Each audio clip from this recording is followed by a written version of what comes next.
I am submitting this account outside official channels because the operational report filed under Task Force Sable 9 does not reflect what occurred in the Shai-Kot Valley during late October 2012.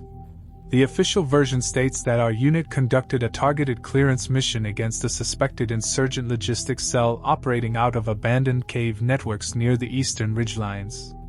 It concludes with a brief mention of environmental complications, followed by a partial withdrawal due to terrain instability. There is no mention of what we found. There is no mention of what found us. We were attached to a joint special operations task force operating under ISAF command, rotating through Khast province. I was a staff sergeant assigned to a reconnaissance element within a special forces operational detachment, Alpha. Our team consisted of 12 men, augmented by 2 Afghan National Army scouts and a civilian interpreter named Rahim. The intelligence packet was thin but consistent. Low-level insurgent movement detected through aerial ISR, intermittent heat signatures within a cluster of cave openings carved into a limestone ridge. No confirmed weapons caches, no confirmed leadership presence, just patterns. Movement without identity. We had seen that before. Usually smugglers. Sometimes fighters staging for transit across the border. Occasionally something more organized. But nothing that warranted alarm. We were told it was just insurgents. The insertion was conducted before dawn. MH-60s dropped us 2 clicks south of the objective to avoid acoustic detection. The valley was narrow, wind-cut, with steep walls that carried sound in unpredictable ways. Even rotor wash seemed to vanish into the rock instead of echoing. Temperature was colder than forecasted. Not drastically, but noticeably. Our breath lingered longer than it should have. We began movement in staggered file, maintaining low visibility and minimal calms. Terrain was uneven, covered in loose shale that shifted under weight. The Afghan scouts led point. They knew the land better than we did, or at least we assumed they did. At first, nothing felt wrong. That changed about 40 minutes in. The first anomaly wasn't visual. It was auditory. Or rather, the absence of it. Anyone who's operated in that region knows that silence in the Afghan highlands isn't natural. There's always something, whine through rock, distant animals, insects, even the occasional far-off human activity. That morning, there was nothing. No birds. No insects. Even our own movement seemed dampened, as if the valley was absorbing sound instead of reflecting it. I remember raising a hand signal for halt. The team froze. We listened. Nothing. Not even wind. Our comms were functioning, but when I keyed my radio for a check, the reply came back with a faint delay, like the signal had to travel farther than it should have. Probably terrain interference. Someone muttered. That explanation held for about 5 more minutes. The Afghan scouts were the first to show hesitation. They spoke quietly to Rahim, who translated in a low voice. They did not want to proceed further into the valley. When pressed, they struggled to explain why. They didn't mention insurgents. They didn't mention danger in the conventional sense. They just said the place was not empty. That phrase stuck with me. Not empty. We had thermal scans, drone overwatch, satellite imaging. Everything indicated minimal activity. But the valley didn't feel empty. It felt occupied. We continued. Mission parameters didn't allow us to turn back based on intuition or local superstition. Not then. Not in that command structure. About a kilometer from the objective, we began noticing tracks. At first glance, they resembled human footprints, barefoot, judging by the lack of tread. That wasn't unusual in rural areas. But these were different. They were too deep. Impressions sunk into compacted ground far beyond what a human foot should produce. As if whatever made them carried significantly more weight than its size suggested. Spacing was inconsistent. Sometimes normal stride length. Sometimes stretched unnaturally far apart, like something had taken a step twice its natural reach. We documented them. Took photos. Measured depth. No one spoke much after that. By the time we reached visual range of the cave network, the temperature had dropped further. Our gear registered it clearly now, several degrees below ambient expectations for that altitude and time of day. There was also a smell. Faint at first. Metallic. Like rust or old blood. It grew stronger as we approached the cave entrances. The caves themselves were not unusual. Afghanistan is full of them, natural formations expanded over centuries, sometimes used as shelters, sometimes as storage, sometimes as graves. This cluster, however, showed signs of deliberate modification. Stonework. Not recent. Ancient. Carvings lined the entrance of the largest cave, weathered but still visible. Geometric patterns interwoven with figures that didn't match any Islamic or modern Afghan artistic tradition I was familiar with. Rahim studied them longer than the rest of us. When I asked him what they meant, he hesitated. Then he said, "These are older than the villages. Older than the roads." I asked what they depicted. He didn't answer directly. Instead, he said, "Stories my grandfather told. About things that live under the mountains." We established a perimeter. Standard procedure. 2 teams securing the exterior while the rest prepared for entry. No visible enemy presence. No movement. But our equipment began acting inconsistently. Night vision flickered intermittently, despite fresh batteries. Thermal imaging showed brief distortions, heat signatures that appeared and vanished within fractions of a second, too fast to classify. Comms interference increased. Static bursts without identifiable source.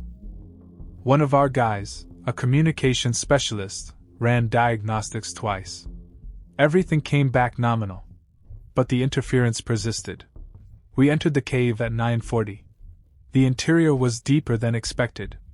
Initial chambers opened into a network of narrow passages, some natural, others clearly carved. The air inside was colder than outside. That shouldn't have been possible given the time of day. Our breath fogged in front of us. Sound behaved strangely inside. Footsteps echoed, but not consistently. Sometimes too loud. Sometimes completely muted. About 20 meters in, we found the first sign of recent human presence. Discarded equipment. Clothing fragments. A rusted AK pattern rifle, decades old. But no bodies. No signs of struggle. Just absence. Further in, the carvings became more elaborate. Figures etched into the walls, elongated forms with distorted proportions. Limbs too long. Faces lacking detail, or deliberately erased. And always, patterns surrounding them. Circular motifs. Repetition of spirals. Symbols that seemed less decorative and more functional. Like markers. Or warnings. Rahim refused to translate further. He said only, "These are not for telling stories. These are for keeping something contained." We reached a chamber approximately 30 meters below ground level. It was larger than the others, wide enough to hold the entire team comfortably. At the center of the chamber was a depression in the stone floor. Not natural. Carved. Deliberate. And within that depression, more tracks. The same as outside, but deeper. And overlapping. Dozens of them. Crossing over each other in patterns that didn't make sense. As if something had been moving in circles. For a long time. That's when we heard it. Not a sound exactly. More like pressure. A low-frequency vibration that we felt before we heard. It came from deeper within the cave system. Subtle at first. Then slightly stronger. Not rhythmic. Not mechanical. Something else. Something organic. But vast. We held position. Weapons ready. No firing. Training takes over in moments like that. You don't panic. You assess. But there was nothing to assess. No target. No clear threat. Just a presence. And a growing certainty that we were not alone. One of the Afghan scouts broke formation. He started backing toward the exit, shaking his head, repeating something under his breath. Rahim translated only part of it. He says this place was sealed once. A long time ago. And it should not have been opened again. We hadn't opened anything. The cave was already accessible, which meant someone else had. The vibration intensified. Dust fell from the ceiling in thin streams. Our comms cut out completely for approximately 12 seconds. During that time, every piece of electronic equipment we had either shut down or malfunctioned. When they came back online, the thermal scope I was carrying registered something in the far end of the chamber.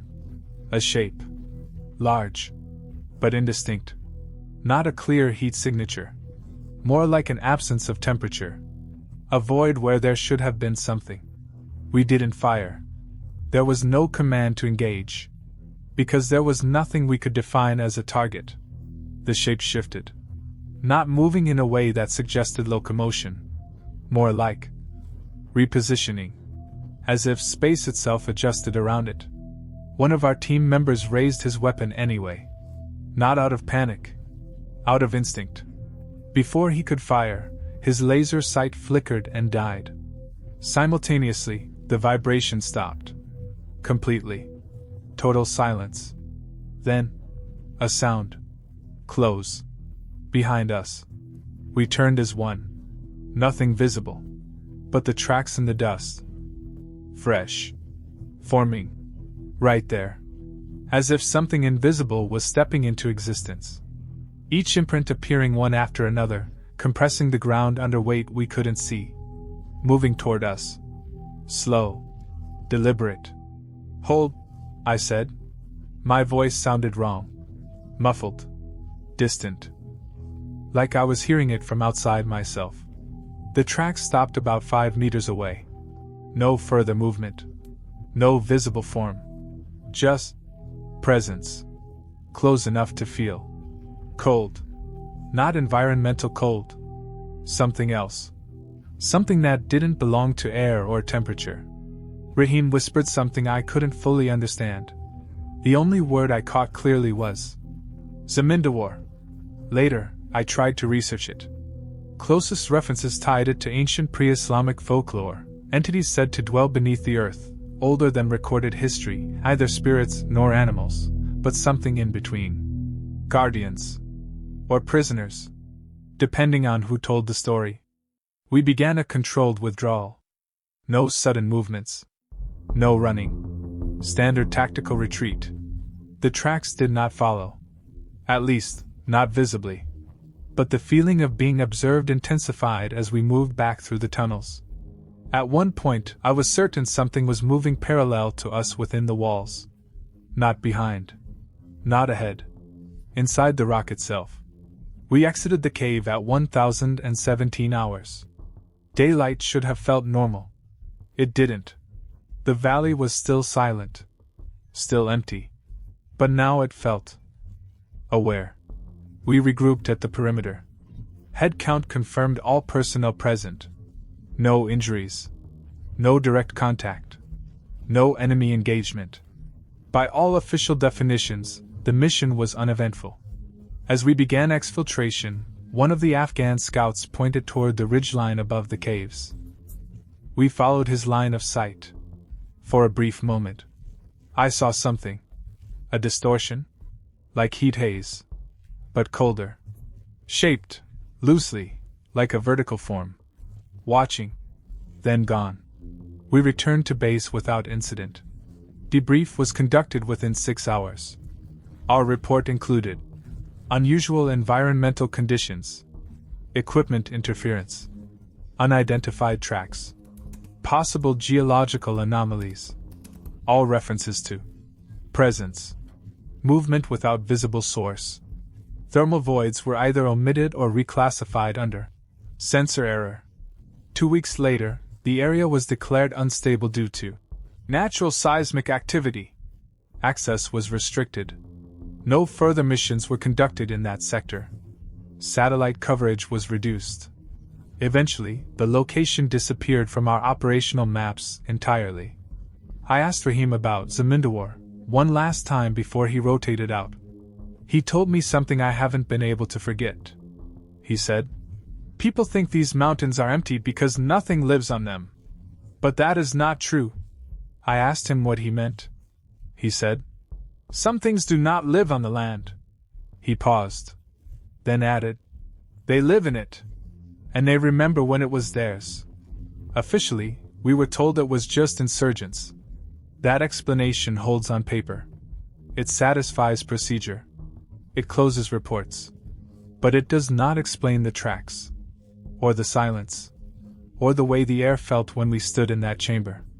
There are places in the world where history is layered so deeply that not all of it belongs to us. Places where something older than conflict, older than nations, still exists, not hidden.